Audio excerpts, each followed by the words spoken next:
David had memorized every crack in the waiting room ceiling. 3 months of sitting in the same uncomfortable plastic chair will do that to you.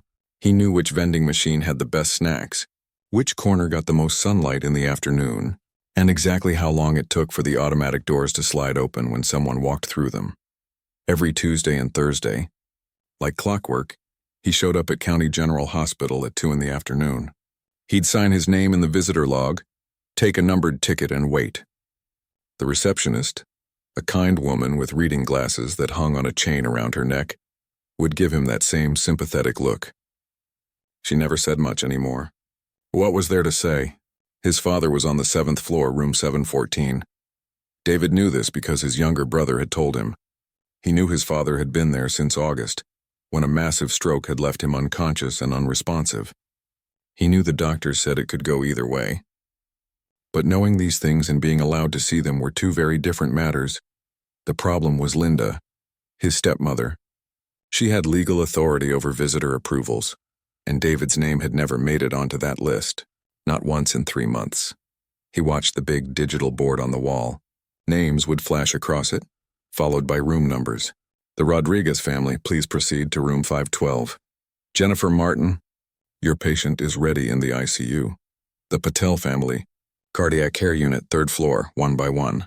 People around him would stand up, gather their flowers or balloons or get well cards, and disappear through those automatic doors. And David would stay seated, his visitor badge getting warm in his palm from holding it so tight. The nurses knew him by sight now. Sometimes they'd nod as they walked past. Once, a young nurse had stopped and asked if he needed help finding someone. When he explained the situation, she'd frowned and said she was sorry, but rules were rules. Only approved visitors could go up. He understood the rules. Hospitals had to protect their patients, but understanding didn't make it easier. Tuesday afternoons were the hardest. That's when he'd see his brother leave the elevator, fresh from a visit upstairs. They'd make eye contact across the lobby, and his brother would walk over slowly, like he was carrying something heavy. "How is he?" David would ask. "The same," his brother would say. "No change." Then would come the pause. The awkward silence where both of them knew what David wanted to ask but was afraid to. "Did you talk to Linda?" His brother would shift his weight from one foot to the other. "I tried, man. I really did. But you know how she is. She says she's not ready, not ready." It had been 5 years since the argument. 5 years since David had walked out of his father's house and said things he couldn't take back. 5 years since his father had said things that cut just as deep. The fight had been about David's choice to leave medical school. 2 years in, scholarship and everything, and he'd dropped out. His father had invested so much hope, so much pride, in telling people his son was going to be a doctor. When David said he wanted to teach instead, wanted to work with kids, help them find their way, his father had looked at him like he was a stranger. "You're throwing it all away," his father had said. 2 years of medical school and you want to babysit teenagers? "It's not babysitting, Dad, it's teaching. It's important." "Important? You know what's important?" "Not wasting opportunities. Not being selfish. Selfish. I'm selfish for wanting to do something I actually care about." It had spiraled from there. Words like disappointment and ungrateful got thrown around. David had said his father only cared about bragging rights, not about what made his son happy. His father had said David never had any backbone, always taking the easy way out. David had left that night and hadn't spoken to his father since. There had been a few attempts. His brother had tried to mediate. His aunt had called once or twice. But pride is a powerful thing, and both David and his father had plenty of it. Then came August. The phone call from his brother, voice shaking. "Dad had a stroke. It's bad, David, really bad. You need to come." He'd rushed to the hospital that first day, adrenaline pushing him through the doors. But Linda had met him in the lobby, her face cold and firm. "This is a difficult time for the family," she'd said. "Your father needs peace and calm. I can't have any conflict around him right now. I'm not here to cause conflict. I'm here because he's my father. The same father you haven't spoken to in 5 years. The same one you walked out on?" He'd tried to argue, but hospital security had gotten involved. Linda had the legal paperwork. She was his father's wife, his health care proxy. David had no standing, so he'd started coming to the waiting room instead. He couldn't see his father, but he could be close. He could be there in case something changed, in case Linda changed her mind. in case his father somehow miraculously woke up and asked for him. The rational part of David's brain knew it was pointless. Sitting in a waiting room wouldn't change anything. But the other part, the part that still remembered fishing trips and baseball games and his father teaching him to ride a bike, that part couldn't stay away. Around him, the waiting room hummed with life. A pregnant woman rubbed her belly nervously. An elderly man dozed in his wheelchair. Two teenage girls whispered and giggled, trying to lighten the heavy mood. Everyone waiting for their turn, their moment, their name to be called. David checked his watch. He'd been here for 1 hour and 45 minutes. He usually stayed for 2 hours exactly. Not sure why he picked that number. Maybe because it felt like enough time to prove he cared, but not so long that he looked desperate. 15 more minutes. Then he'd leave, go home to his small apartment, make dinner, and try not to think about the man lying unconscious 7 floors above him. The man who'd taught him how to throw a curveball. The man who'd cried at his high school graduation. The man who'd stopped speaking to him over a career choice. The man who might die without ever knowing his son had shown up, day after day waiting for a name that would never be called. The call came on a Wednesday night, which should have been his day off from the hospital vigil. David was grading papers at his kitchen table, red pen in hand, when his phone buzzed. His brother's name flashed on the screen. "Hey," David answered, trying to sound casual even though calls after 9 o'clock were never good news. "David." His brother's voice was thick, unsteady. "You need to listen to me." David's pen stopped moving. "What happened?" "I went to see Dad today. The doctors say he's getting worse. His vitals are declining. They're talking about days, maybe a week or 2 at most." The words hit David like a physical blow. He'd known this was possible. The doctors had never been optimistic, but knowing something intellectually and hearing it said out loud were completely different things. "How bad is it?" David managed to ask. "Bad enough that Linda's called in a priest. Bad enough that they're starting to use words like comfortable instead of recovery." David closed his eyes. The red pen rolled off the table and clattered onto the floor. "There's something else," his brother continued. "Something weird. The nurses say he's been restless, moving around more than usual, making sounds like he's trying to speak. They think maybe he's dreaming or fighting something. I don't know. But David, he seems agitated, upset. Did the doctor say what that means? They're not sure. Could be the brain trying to wake up. Could be distress. Could be nothing at all.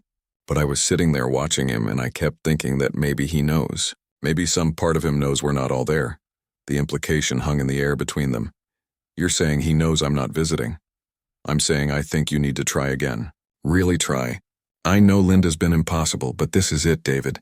This is the end of the road. If you don't see him now, you never will." After they hung up, David sat in his kitchen for a long time, staring at nothing. The stack of ungraded papers seemed pointless now. Everything seemed pointless. He thought about the last conversation he'd had with his father. Every detail was burned into his memory even after 5 years. The disappointment in his father's eyes. The way his father's jaw had clenched when David said he was leaving medical school. The accusation in his voice when he'd called David selfish. But David also remembered older conversations. Better ones. His father teaching him the constellations on camping trips. His father showing up to every single one of his high school basketball games, even the away games that were 2 hours' drive. His father's hands steady and sure, helping him tie his first necktie before prom. Who was the real man? The one who'd believed in him for 18 years, or the one who'd turned his back over one decision? Maybe both. Maybe that was the complicated truth David had been avoiding. The next morning, Thursday, David called in sick to work. He'd never done that before. In 4 years of teaching, he'd shown up even with the flu, even with a migraine that made the classroom lights feel like daggers. But today he couldn't stand in front of students and pretend everything was normal. He drove to the hospital early, arriving by 10. The morning shift receptionist didn't recognize him. She was younger than the afternoon woman, with bright purple nails and a phone headset that seemed permanently attached to her ear. "I need to see a patient," David said. "Room 714, my father." She clicked through her computer with those purple nails. "Name?" "His name is Robert Chen. I'm David Chen." More clicking. Then the inevitable head shake. "I don't see you on the approved visitor list." "I know, but this is an emergency. He's dying." Her expression softened slightly, but her voice stayed professional. "I'm sorry, sir." "I truly am. but I can only allow visitors who are on the approved list. You'll need to contact the patient's healthcare proxy to be added. The healthcare proxy won't add me. That's the problem. Then I'm afraid there's nothing I can do. David felt his frustration rising. Can I speak to a supervisor?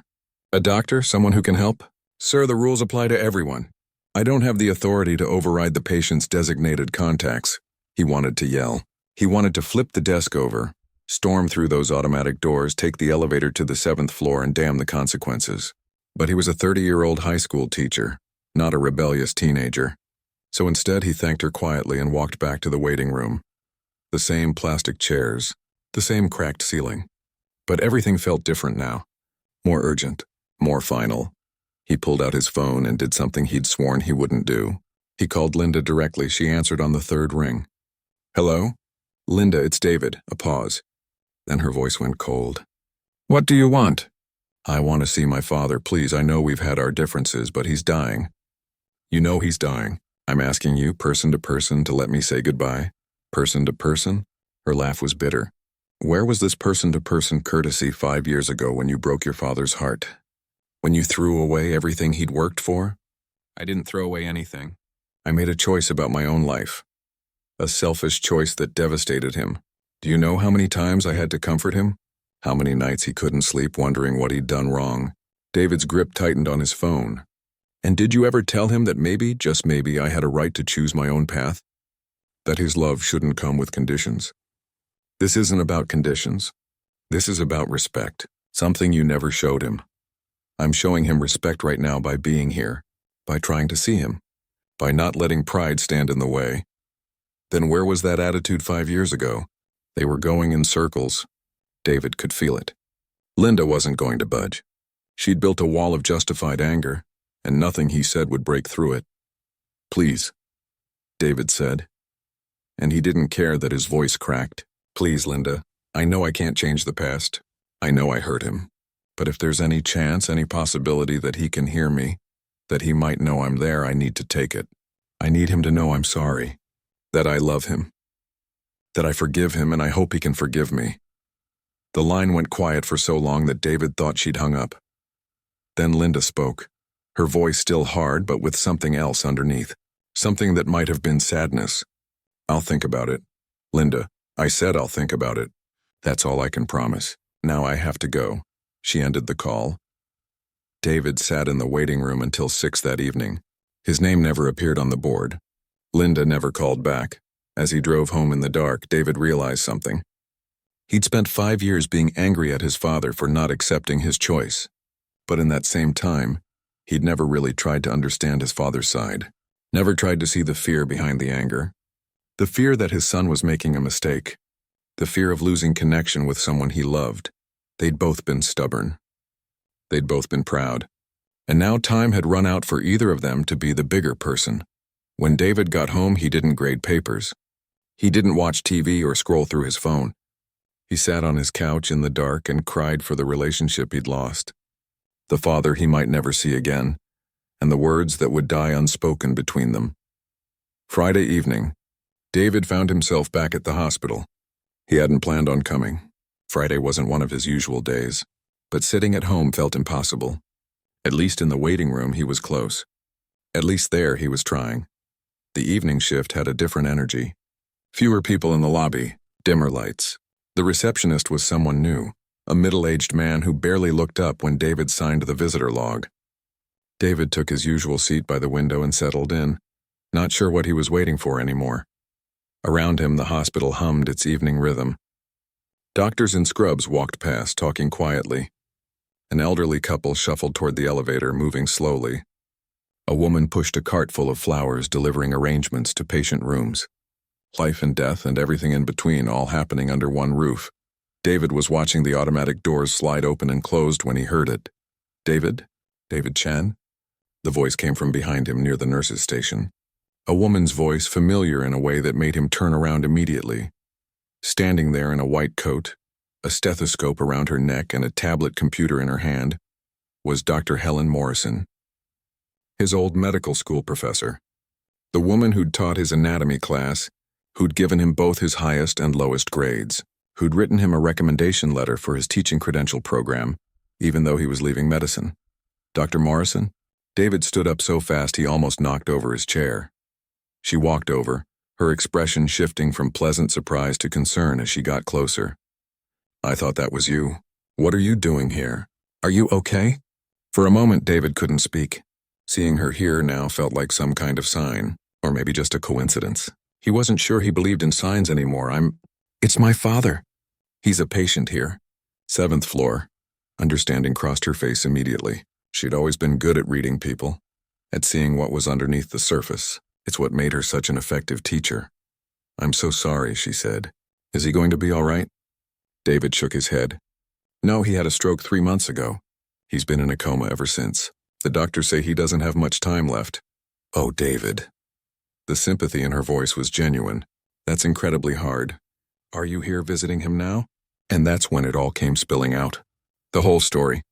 The estrangement. The fight 5 years ago. Linda blocking his visits. The 3 months of waiting room vigils. The desperate phone call to Linda yesterday. All of it tumbled out of David in a rush of words he couldn't control. Dr. Morrison listened without interrupting. She'd always been good at that, too. When he finally finished, she gestured to the cafeteria. Come on, let me buy you a terrible cup of hospital coffee and we can talk properly. They sat in a corner booth, 2 paper cups of coffee steaming between them. The cafeteria was mostly empty at this hour.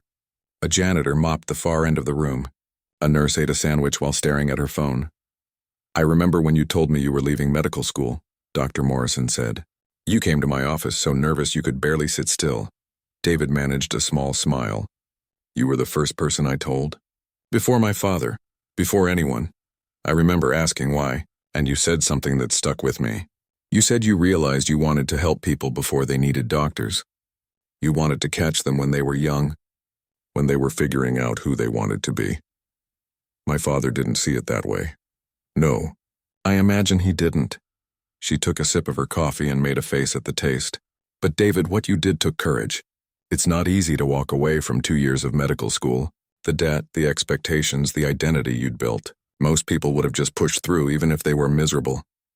My father thought I was taking the easy way out. Was it easy? David thought about those first months after leaving medical school. The shame, the doubt, the fear that he'd made a terrible mistake. The adjunct teaching jobs that barely paid rent. The nights wondering if his father had been right all along. No, he admitted. It wasn't easy at all. Then you didn't take the easy way. You took the honest way. The brave way, she leaned forward. David, I saw hundreds of medical students in my career. Some of them were brilliant. Some of them were dedicated. But you know what the best doctors had? They had genuine calling. They couldn't imagine doing anything else. And you know what? That's exactly what you have for teaching. I could see it in your eyes when you talked about working with kids. I just wish my father could have seen it too. Maybe he did. Dr. Morrison's voice was gentle. Maybe that's why it scared him so much. Parents don't usually get this upset about their children's choices unless they're afraid. Afraid those choices might lead to struggle or pain or regret. David hadn't thought about it that way before. He'd been so focused on his own hurt, his own sense of being misunderstood, that he'd never really considered what his father might have been feeling. I never got to explain that to him, David said quietly. Never got to tell him that I'm happy. That teaching is hard, but it's good. That I helped a kid last month who was thinking about dropping out and I convinced him to stay, and now he's talking about college. I never got to tell my father that he was right about one thing. He always said I should use my education to make a difference. I'm just doing it in a different way than he imagined. Dr. Morrison was quiet for a moment, turning her coffee cup in slow circles on the table. Then she looked up at him. What room did you say your father was in? 714, but I'm not on the visitor list. His wife won't approve me. And what's your father's full name? Robert Chen, why? She pulled out her tablet and started tapping on the screen. I'm an attending physician here. Started 8 months ago. Let me see what I can find out about his case. Dr. Morrison, you don't have to. David, you were one of my students. More than that, you're someone I respect. If there's something I can do to help, I'm going to try. She scrolled through information on her tablet, her expression professional and focused. After a few minutes, she looked up. Your father's not under my direct care, but I can see his chart. His primary physician is Dr. Rajesh Gupta. Good doctor. Very thorough, she paused. The prognosis isn't good, David. I'm sure you know that already. I know. But there's something else. The notes mention increased restlessness over the past few days. Agitation. It's not uncommon in coma patients, especially near the end, but it's interesting. My brother mentioned that. What does it mean? Dr. Morrison chose her words carefully. We don't fully understand consciousness in coma patients. There's some research suggesting that familiar voices, familiar presences, can sometimes have an effect. It's not definitive, and we have to be careful about giving false hope. But there are documented cases of patients responding to loved ones in ways we can't quite explain. David felt something stirring in his chest. Not quite hope, but something close to it. I can't promise anything, Dr. Morrison continued, and I can't override legal healthcare proxy designations. But what I can do is have a conversation with Dr. Gupta and with your stepmother about the medical benefits of family presence during end-of-life care. Sometimes, when these situations are framed medically rather than emotionally, people are more willing to listen. You do that for me? She reached across the table and squeezed his hand briefly. You left medical school, David, but you never stopped being someone who cares deeply about doing the right thing. That's what made you a good student, and I'm sure it makes you a wonderful teacher. Your father may not have understood your choice, but that doesn't mean it wasn't the right one. They talked for another 20 minutes. Dr. Morrison told him about her own father, who'd passed away 2 years ago from cancer. She told him about sitting with him in the final days, about conversations both difficult and healing. She told him that even when things can't be fixed, they can sometimes still be honored. When David finally left the hospital that night, he felt different, lighter somehow. Not because anything had changed. His father was still dying. Linda still controlled the visitor list. The 5 years of silence still stretched behind him like a canyon. But for the first time in months, he didn't feel completely alone in this. Someone who knew him, who understood him, was trying to help. Someone had called his name, not over an intercom to visit a patient, but in recognition. In connection, Dr. Morrison had promised to make some calls over the weekend. She talked to Dr. Gupta on Monday. She couldn't guarantee anything would change, but she would try. As David drove home through the dark streets, he thought about what she'd said about his father being afraid. About love sometimes looking like anger when it doesn't know what else to do. Maybe his father had been scared. Scared that his son would struggle, would regret his choice, would end up unhappy and blaming the parents who hadn't stopped him. Maybe that fear had come from love, even if it hadn't felt like love at the time. David didn't know if he'd ever get the chance to say these things to his father. But at least now there was a possibility. A door that had been closed for 3 months might be opening. Just a crack. Sometimes that's all you need. Just a crack of light to remind you that doors can open at all. The weekend crawled by like a wounded animal. David tried to keep himself busy. He deep-cleaned his apartment, scrubbing corners that hadn't seen a sponge in months. He went grocery shopping and actually cooked real meals instead of his usual microwave dinners. He called his brother twice just to talk, to hear updates, to feel connected to something. Sunday night, his brother mentioned that Linda seemed different, quieter, more thoughtful. She'd spent a long time sitting with their father, just holding his hand, not saying anything. The restlessness their father had been showing seemed worse. The nurses had mentioned it to Linda multiple times. "Do you think she's changing her mind?" David asked, trying not to sound too hopeful. "I don't know, man. Maybe. She's hard to read." Monday morning, David was teaching his second period class when his phone buzzed in his desk drawer. He ignored it. His rule was no phones during class time, and that applied to him as much as his students. But it buzzed again during third period, and again during lunch. When he finally checked it, there were 3 missed calls from a number he didn't recognize. County General Hospital's main line. And a voicemail. His hands shook as he pressed play. "Mr. Chen, this is Dr. Helen Morrison from County General. Could you give me a call back when you get a chance? I have some news about your father's case.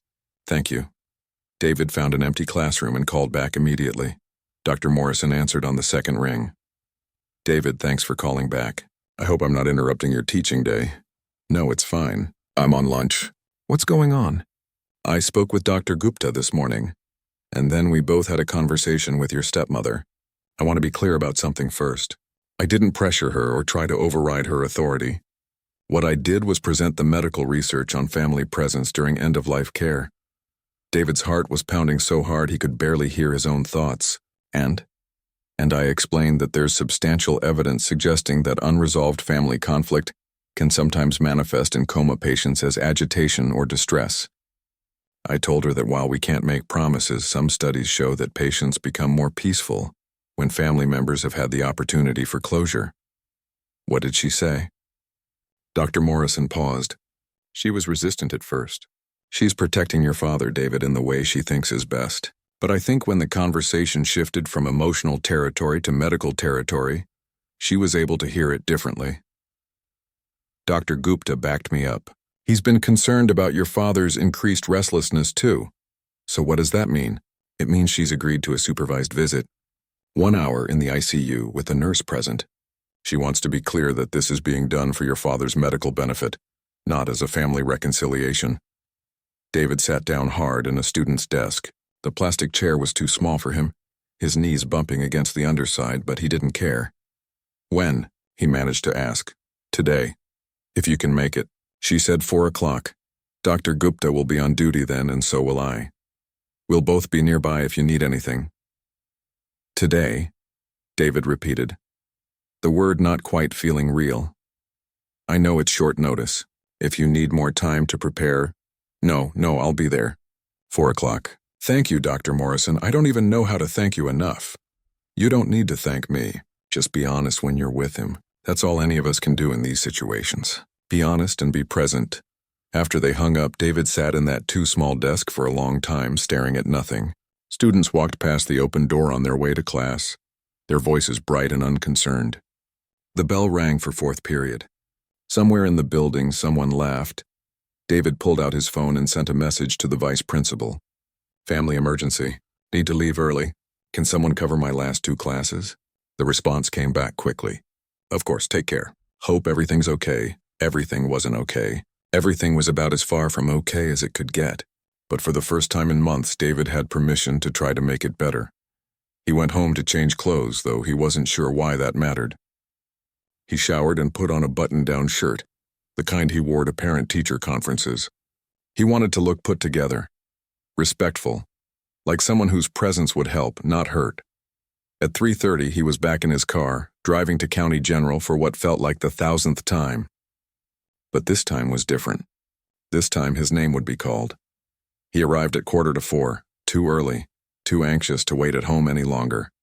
The afternoon receptionist, the kind woman with the reading glasses, looked up when he approached the desk. I'm here to see Robert Chen, David said. Room 714, I'm his son David. I should be on the approved list. She clicked through her computer and for once she smiled. Yes, you are. Welcome, Mr. Chen. Take the elevator to the 7th floor. The ICU is to the left when you exit. Check in at the nurse's station. Thank you, David said, and meant it more than she could possibly know. The elevator ride felt like it took hours. David watched the numbers light up. 2, 3, 4, his. Reflection in the metal doors showed a man who looked older than 30. Tired, scared, hopeful. 7. The doors opened. The ICU was quieter than he'd imagined. Beeping monitors and hushed voices, the smell of antiseptic and something else he couldn't name. The nurse's station was directly ahead, and David walked toward it on legs that felt like rubber. I'm David Chen, he told the nurse at the desk. I'm here to see room 714, she finished for him, her voice gentle. Yes, we've been expecting you. Dr. Morrison wanted me to let her know when you arrived. She's just finishing up with another patient. She'll be along in a few minutes. Can I go in now? Or should I wait? The nurse studied him for a moment, and he wondered what she saw. Probably a terrified son about to face something he'd been running from for 5 years. You can go in, she said. Your father's resting. Just wash your hands at the station outside his door and go in gently. Talk to him if you want. We believe they can hear us even when they can't respond. David nodded, not trusting his voice. Room 714 was at the end of the hall. The door was partially open, and as David approached, he could hear the steady beep of a heart monitor. He stopped at the hand-washing station, scrubbed for what felt like too long, and dried his hands on rough paper towels. Then he stood at the threshold, looking in.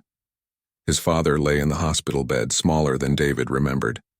When had his father gotten so small? He'd always seemed larger than life, invincible, the kind of man who filled a room just by walking into it. Now he looked fragile, diminished by tubes and wires and the relentless machinery keeping him alive. David took one step into the room, then another. Behind him, he heard Dr. Morrison's voice in the hallway speaking quietly with the nurse, saying something about monitoring and checking back in 30 minutes. But David barely registered it. All he could see was his father, the man who'd taught him to ride a bike, who'd cheered at his basketball games, who'd been so proud the day David got his acceptance letter to medical school. The man who'd looked at him with such disappointment 5 years ago. The man who'd said words that cut deep and true. The man David had said cutting words right back to. David moved closer to the bed. His father's face was peaceful in sleep, or whatever this state was. The restlessness his brother had mentioned wasn't visible now. Just stillness. Just breath moving in and out, assisted by machines. "Dad," David said quietly, testing the word. It felt strange in his mouth after 5 years of silence. "Dad, it's me." "It's David," no response. He hadn't expected one, but some small part of him had hoped. He pulled a chair close to the bed and sat down. His father's hand lay on top of the blanket, and after a moment's hesitation, David reached out and took it. The skin was warm, the fingers still and unresponsive. Dr. Morrison appeared in the doorway. "How are you doing?" "I don't know," David admitted. "I'm here, but I don't know what to do now. Just be with him. Talk if you want, or just sit. There's no wrong way to do this." She left quietly, closing the door most of the way to give them privacy. And David was alone with his father for the first time in 5 years. The room hummed with the sounds of medical equipment. The heart monitor beeped at steady rhythm. The IV dripped clear fluid through a tube. Outside the window, the sun was beginning to set, painting the sky in shades of orange and pink. David held his father's hand and tried to figure out where to begin. For the first 15 minutes, David just sat there holding his father's hand. No words came. What do you say to someone who might not hear you? How do you bridge 5 years of silence in 1 hour? The heart monitor beeped steadily. In, out, in, out. Each beep a reminder that his father was still here, still breathing, still existing in whatever space coma patients exist in. Finally, David spoke. "I don't know if you can hear me." "Dad, they say maybe you can. Dr. Morrison, she's a doctor here now, remember her? My old professor from medical school? She says that sometimes people in comas can sense things, recognize voices. So I'm hoping maybe you know I'm here." His father's face remained peaceful, unchanged, but David kept going. "I'm sorry I stayed away so long. Not just these past 3 months, but all 5 years.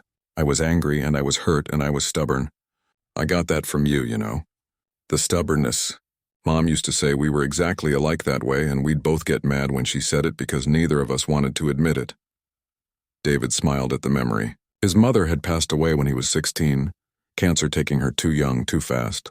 His father had been destroyed by it, and for a while David thought they'd never recover. But they had. They'd held each other together through the grief, until they couldn't hold each other together anymore. "I want to tell you about teaching. Dad, I know you thought I was making a mistake, but I need you to understand why I did it. You remember Tommy Rodriguez? He was in my anatomy study group. Good student, smart guy, but he hated every minute of medical school. Absolutely hated it. He used to talk about how his parents had always told him he'd be a doctor, how it was the family expectation, how he couldn't disappoint them." David's throat tightened. "And one night we were studying for finals and he just broke down. Started crying right there in the library. Said he felt trapped. Said he was going to spend the next 40 years of his life doing something that made him miserable, all because he couldn't find the courage to tell his parents the truth." The memory was vivid, painful. David could still see Tommy's face, the desperation in his eyes. "That night, Dad, I realized something. I realized I was heading down the same path. I was good at medical school. I could have finished, could have become a doctor, but every time I tried to picture myself in a hospital, in a clinic, treating patients for the rest of my life, I felt this heaviness, this dread." David wiped at his eyes with his free hand, still holding his father's with the other. "But when I thought about teaching, about working with kids, helping them figure out who they wanted to be, I felt excited, alive, and I knew if I didn't change paths then I never would. I'd end up like Tommy, trapped and miserable and full of regret." A nurse peeked in, checking on them, but quickly left when she saw David was talking. "I know you were disappointed. I know you'd told all your friends your son was going to be a doctor. I know you'd invested money and hope and pride in that future. And I'm sorry I took that away from you. I really am, David's voice cracked. But Dad, I'm happy. I wake up most mornings excited about my day. My students drive me crazy sometimes, but I love them. Last month, there was this kid, Kevin, who was talking about dropping out. 16 years old, smart as anything, but he'd convinced himself school wasn't for him, that he was too far behind, too messed up, too whatever. He could feel emotion building in his chest, years of unspoken words finally finding their way out. I spent 3 weeks staying after school with him, helping him with his work but also just talking, listening. And you know what I told him? I told him that sometimes the path everyone expects you to take isn't the right one, that it takes more courage to change direction than to keep going just because it's what you're supposed to do. David laughed softly, sadly. I didn't realize I was talking about us until later. About me and you. About how hard it is when the people you love want different things for you than you want for yourself. The sun had set outside the window. The room was dimmer now, lit mainly by the soft glow of medical equipment. Kevin stayed in school, Dad. He's talking about college now. Community college, maybe trade school, he hasn't decided. But he's got hope again. He's got a future. And I got to be part of that. I got to help a kid find his way when he was lost. David's voice dropped to almost a whisper. That's what I do now. That's what I gave up medical school to do. And I know it's not what you wanted, but Dad, it's what I needed. He sat in silence for a moment, gathering courage for what he needed to say next. You were right about some things, though. You always said I should use my education to make a difference. You said I had gifts I shouldn't waste. And you know what? I'm making a difference. Just not in the way you imagined. David squeezed his father's hand gently. I wish I'd said all this 5 years ago. I wish I'd tried harder to make you understand instead of just getting angry and walking away. I wish you'd tried harder to listen instead of just being disappointed. We both messed up, Dad. We both said things we couldn't take back. The heart monitor continued its steady beeping. In, out, Linda told me you had trouble sleeping after I left, that you'd stay up wondering what you'd done wrong. And I need you to know, you didn't do anything wrong. You were being a father, wanting the best for your son, being scared I was making a mistake. That's not wrong, that's love. Tears were running down David's face now, and he didn't bother wiping them away. I was scared too, scared you were right, that I was throwing everything away, scared I'd regret it, scared I'd fail. But I had to try, Dad. I had to know. He looked at his father's face, peaceful in sleep, and wondered if any of his words were getting through, if somewhere in the darkness of unconsciousness his father could hear his son's voice, could feel his hand being held, could understand finally what David had been trying to say for 5 years. I forgive you, Dad, David said clearly, for the things you said, for not understanding, for making me feel like I had to choose between your love and my own path. I forgive you for all of it, and then the harder words, the ones that mattered most. And I hope you can forgive me for leaving medical school, for walking away that night, for staying away so long, for all the years we lost being too stubborn to reach out. I hope wherever you are right now, whatever you can hear or understand, I hope you know I'm sorry. David leaned forward, resting his forehead against his father's hand. I love you, Dad. I never stopped loving you, even when I was angry, even when we weren't speaking. You're my father. You taught me how to throw a baseball.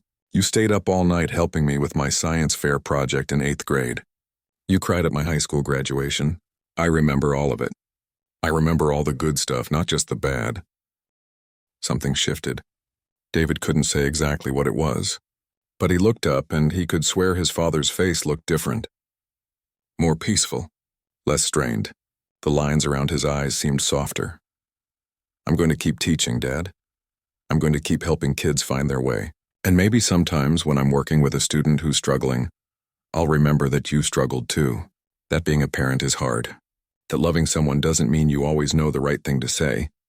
David's hour was almost up. He could sense it. Feel the time slipping away. Soon a nurse would come to tell him visiting time was over. Soon he'd have to let go of his father's hand and walk back out into a world where they still weren't speaking. Might never speak again. Thank you for being my dad, David said, even when we fought. Even when we couldn't see eye to eye. You were a good father. You worked hard, you provided for us, you showed up. You loved us the best way you knew how. And that's all any of us can do, right? Love each other the best way we know how, even when we get it wrong sometimes. There was a soft knock at the door. Dr. Morrison stood there, her expression gentle. "David, it's been an hour." "I'm sorry, but I know," David said. "I know." He stood up slowly, still holding his father's hand. He didn't want to let go. Letting go felt final. "I'll come back if they let me," David promised his father. "I'll come back every day if I can. We lost 5 years, but maybe we don't have to lose whatever time is left." He bent down and kissed his father's forehead, something he hadn't done since he was a small child. "Goodbye, Dad. I love you." As David walked out of the room, Dr. Morrison put a hand on his shoulder. "That was brave, David. Whatever happens now, you did what you came to do. Did he hear me?" David asked. "Could he hear any of it?" Dr. Morrison chose her words carefully. "I don't know. None of us really know what coma patients can perceive. But I will tell you this. When I checked his monitors just now, his vitals were the most stable they've been in days. His heart rate is steady. His breathing is easier. Whatever you said or did, or just by being here, something helped." David nodded, not trusting himself to speak. He made it to the elevator before he broke down completely, leaning against the wall and sobbing. 5 years of held-in emotion, 3 months of desperate waiting, 1 hour of finally being able to say what needed to be said. It all poured out of him there in the empty elevator as it descended to the lobby. When the doors opened, he composed himself quickly, wiped his eyes, straightened his shirt, started walking toward the exit. "David Chen, please return to the 7th floor ICU." The announcement over the hospital intercom stopped him in his tracks. His name. They were calling his name. David ran to the elevator, his heart pounding. The ride back up felt even longer than before. The doors opened and Dr. Morrison was there, waiting. "Is he?" David couldn't finish the sentence. "He's okay," she said quickly. "He's stable." "But David, something happened." "After you left, he moved. Not much, just his fingers, but it was deliberate. And he made sounds. We think he might be trying to wake up." David's legs almost gave out. "What does that mean?" "It might not mean anything. Sometimes there are neurological surges near the end, but sometimes it means there's still some consciousness there, some awareness. Dr. Gupta thinks we should keep monitoring him closely. And Linda asked if you'd come back. She's in his room now. She wants to talk to you." David walked back to room 714 on shaky legs. Linda stood outside, her arms wrapped around herself. When she saw him, her expression was complicated. Grief and something that might have been respect. "I don't know what you said to him," Linda said quietly. "But after you left, he was different, calmer. The nurses noticed it immediately, and then he moved." Her voice broke. "He squeezed my hand, David. Just for a second, but he did it." "Linda, You should have been allowed to see him from the beginning," she interrupted. "I was wrong to keep you away. I was angry at you for hurting him 5 years ago, but keeping you apart these past months, that was me hurting both of you." "I'm sorry." David didn't know what to say to that, so he just nodded. "You can come back tomorrow," Linda said, "and the next day. However many days there are. He's your father. You should be here." David returned to the waiting room, but this time he wasn't waiting alone. His brother showed up an hour later, and they sat together, watching the board, waiting for news. 3 days later, their father passed away. Peacefully surrounded by family, David and his brother on one side of the bed, Linda on the other. In those final days, David talked to his father about teaching, about his students, about the life he'd built. He told old stories, shared new ones, and tried to make up for 5 years of silence. He never knew for sure if his father heard him. But that didn't matter anymore. What mattered was that David had been there, that he'd said what needed to be said, that he'd chosen connection over pride, love over anger. At the funeral, David gave a eulogy. He talked about his father's strength, his dedication, his sometimes difficult but always present love. He talked about what it means to forgive, to let go of expectations, to honor the complicated truth that people can hurt us and love us at the same time. 6 months later, David started volunteering at the hospital. Once a week, he'd go to the ICU and read to coma patients whose families couldn't visit. Sometimes he'd read books. Sometimes he'd just talk, telling stories about his day, his students, the small moments that make up a life. Dr. Morrison supervised the program. She said it was good for the patients having someone there, having a voice in the darkness. But David knew it was good for him too. It was a way of honoring what his father had taught him about showing up, about being present. about not letting the hard conversations scare you away, because David had learned something in that hospital room. He'd learned that some names deserve to be called even when it's hard, even when it's scary, even when you're not sure anyone's listening. Sometimes you have to call them anyway. Sometimes you have to say the words, hold the hand, be the presence, not because it will change the outcome, but because it changes you. David had waited for 3 months for his name to be called, and when it finally was, when that familiar voice had recognized him, it had opened a door he thought was permanently closed. In the end, his father had heard him, maybe not with his ears, maybe not in any way David could prove or measure, but he'd heard him in the way that mattered most. In the peace that came after years of conflict, in the forgiveness that flowed both ways, in the love that had been there all along, waiting underneath the anger and pride and hurt. Some doors close forever. But some, if you're willing to stand outside them long enough, if you're willing to try when trying seems pointless, some doors open just when you've almost given up hope. David's father was gone, but the words David had finally said, the connection he'd finally made, those things remained. They lived in David's work with his students, in his volunteer hours at the hospital, in the way he approached difficult conversations with more patience and less pride. His father had wanted him to use his education to make a difference in people's lives. And in a way his father never imagined, but maybe in those final days finally understood, David had done exactly that. He was still doing it. Every day, one student, one conversation, one moment of showing up at a time, because that's what his father had taught him in the end. Not the lesson about medical school or career choices or meeting expectations, the lesson about being there, about not giving up, about loving imperfectly but persistently, about waiting for a name to be called and then being brave enough to answer when it finally is.